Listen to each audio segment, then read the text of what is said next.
আপনার প্রবাস জীবন কত বছর হয়েছে? আমার সেম প্রায় 2 বছর, কিছু কম আছে 2-3 মাস। প্রবাস আহ, জীবন আসলে ভাই কঠিন জীবন, সে জীবনে পা রাখলে কেউ পিছে টান দিতে পারে না। প্রবাস জীবন আসলে খুব কঠিন জীবন, সে জীবন আসলেই খুব কষ্ট। যদি কেউ প্রবাসে আসতে চায় তাদের উদ্দেশ্যে কিছু বলতে চান? জি ভাই, তাদের উদ্দেশ্যে ভালো, বাংলাদেশে ভালোভাবে লেখাপড়া করে বাংলাদেশে কিছু করুক। তারা আসলে প্রবাস জীবন আসলে কষ্টকর, কষ্টের সীমা নাই। প্রবাসে আসাটাই আমি না করি, মানে নিষেধ। প্রবাসে কেউ, কোনো পরিবার, কোনো বন্ধু বান্ধব বা ভাই বেড়াদার না আসুক।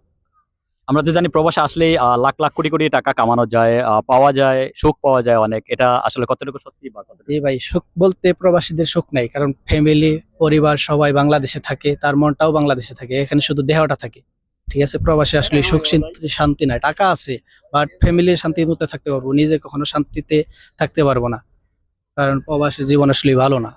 সেটাই। অসংখ্য ধন্যবাদ ভাইকে, ভাই কিন্তু খুব সুন্দরভাবে বুঝিয়ে দিয়েছেন। আপনাদের ইচ্ছা এখন, আপনারা যদি আসতে চাইলে আসতে পারেন, না আসতে ভাইয়া কিন্তু ভাইয়ার মতটা বুঝিয়ে দিয়েছেন আপনাদেরকে।